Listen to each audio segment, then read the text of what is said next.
Hello viewers, আসসালামু আলাইকুম। আজ আমরা পবিত্র যে ঈদুল আজহাকে সামনে রেখে কুরবানির পশুর হাট বসেছে, সেটি হচ্ছে সিলেটের কানাইঘাট উপজেলার চতুল বাজারে এসেছি। সিলেটের কানাইঘাট উপজেলার চতুল বাজারে যে বাজারটি, সেই বাজারটি দুইটি উপজেলার সমন্বয়ে গঠিত। এই উপজেলা হচ্ছে কানাইঘাট উপজেলা এবং এই তার পার্শ্ববর্তী জৈন্তাপুর উপজেলার কয়েকটি ইউনিয়ন নিয়ে এই বাজারটি পরিচালিত হয়। এই বাজারটি অত্যন্ত বড় আকারের একটি বাজার। আর এই বাজারে কুরবানির যে পশুর হাট সেটি বসেছে, আর এটি নিয়মিত রবি এবং বৃহস্পতিবার সাপ্তাহিক তাদের হাট রয়েছে। আমরা যেদিন গিয়েছি সেদিন ছিল রবিবার, আর আজকে প্রচুর গরু উঠেছে বাজারে। আমরা একে একে দেখাবো গরুগুলার দাম কেমন, কিভাবে ক্রেতা বিক্রেতাদের দর হাঁকাহাঁকি হচ্ছে সেটি আপনাদের দেখাবো। বিশেষ করে আরেকটি কথা বলতে চাই, এই বাজারে যে গরুগুলো এসেছে, বিশেষ করে এগুলা গৃহপালিত গরু, তাদের বাড়িতে লালন পালন করে থাকেন। এই গরুগুলা কিন্তু খামারের গরু নয়। আবার বিশেষ করে এই গরুগুলার সাইজ তুলনামূলকভাবে ছোটো সাইজের গরু, বিশেষ করে লাখের ভিতরের যারা কুরবানি দিতে চান, ৮০, ৯০ হাজার, ৭০ হাজার, ৫০, ৬০ হাজার এই রকমের অ্যামাউন্ট নিয়ে যারা কুরবানি দিতে চান, তাদের জন্য রয়েছে এই হাটটি অত্যন্ত গুরুত্বপূর্ণ। আপনারা এই হাটটিতে যাবেন। এই হাটটিতে যে গরুগুলা রয়েছে, সেই গরুগুলা বিশেষ করে একবারে দেশি গরু যেটাকে বলা হয় তাকে, এই দেশি গরুর একটি বিশাল বড় হাট। এই হাটে আরেকটি গুরুত্বপূর্ণ বিষয় হচ্ছে, আপনি যত বড় যে সাইজের গরু কিনেন না কেন, তাদের হাসিল মাত্র ১,০০০ টাকা দিতে হয়। মানে চিট ১,০০০ টাকা দিতে হয়, এর চেয়ে বেশি কোনো টাকা দিতে হয় না। ১,০০০ টাকার বিনিময়ে আপনি এখান থেকে গরু নিয়ে আসতে পারবেন। তাই আপনাদেরকে বলে রাখতে চাই, এই বাজারে আপনি ঘুরে যাবেন দয়া করে। এই বাজারটিকে অত্যন্ত কাছে, সিলেট শহর থেকে ঘণ্টাখানিকের ভিতরে আপনি চলে আসতে পারবেন এই চতুল বাজারে। এই চতুল বাজারটি হচ্ছে কানাইঘাট উপজেলার সীমান্তবর্তী এলাকায়।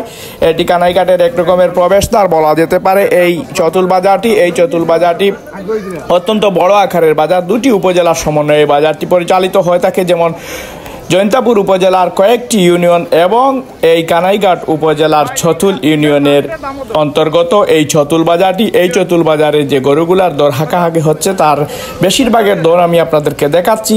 ৭০ হাজার, ৮০ হাজার এবং ৯০ হাজার, ১ লাখ টাকার মতো গরু এখানে একবারে কম নাই বললে চলে। এখানে যারা এই অ্যামাউন্টের কুরবানি দিতে চান, আমি মনে করব তাদের জন্য পারফেক্ট একটি গরুর হাট হচ্ছে এই চতুল বাজারটি। এই চতুল বাজারটি হচ্ছে সিলেট শহর থেকে আপনি যদি যান, তাহলে মাত্র ১ ঘন্টা চলে যেতে পারবেন, বাস এবং সিএনজি করে যেতে পারবেন। আপনি অন্যান্য উপজেলা থেকে আসলে এই চতুল বাজার যেতে পারবেন। এটি দরবস থেকে অল্প একটু দূরে এই চতুল বাজারটি অবস্থিত। এই চতুল বাজারটি দরবস এবং কানাইঘাট মহাসড়কের পাশেই অবস্থিত এই চতুল বাজারটি। এই চতুল বাজারটি যদিও গলির ভিতরে গরু নিয়ে বসে আছেন, বিশাল কোনো স্পেস এখানে নেই, কিন্তু বৃষ্টি হওয়ার কারণে স্যাঁতস্যাঁতে জায়গা আর গোবর এবং কাদা মিশ্রিত অবস্থায় রয়েছে। এখানে এই অবস্থায় গরুগুলা রাখা হয়েছে গলির ভিতরে, রাস্তার পাশে, দোকানের পাশে সাইড করে রাখা হয়েছে। গরুগুলা আমি আপনাদেরকে দেখাচ্ছি, দেশি গরু যেগুলাকে বলা হয়ে থাকে। এই গরুগুলা যারা কুরবানি দিতে চান, তারা আপনারা চতুল বাজারে আসবেন। এবারের মতো আমরা পরবর্তীতে অন্য কোনো পশুর হাট থেকে আমরা পরবর্তীতে নিত্য নতুন ব্লগ নিয়ে হাজির হব। আপনারা গরুর দাম করে বসে যাচাই বাছাই করতে পারবেন। এইচ মিডিয়ার সাথে থাকবেন। এইচ মিডিয়াকে আপনারা সাবস্ক্রাইব করে রাখবেন, পরবর্তীতে যাতে চট করে নোটিফিকেশন আপনাদের মোবাইলে চলে যেতে পারে। আপনারা কমেন্ট করে জানিয়ে দেবেন আপনারা এখানকার গরুর দাম কেমন হয়েছে কিনা, আপনারা কখনো কি চতুল বাজারে এসেছেন।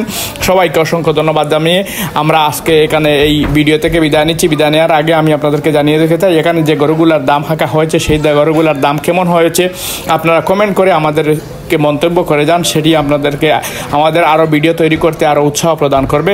ধন্যবাদ আপনাদের সবাইকে। ভালো থাকবেন, সুস্থ থাকবেন। দেখা হবে আগামী কোনো পশুর হাট থেকে। সে পর্যন্ত আপনাদের সবাইকে মুবারকবাদ, অগ্রিম ঈদ মুবারক।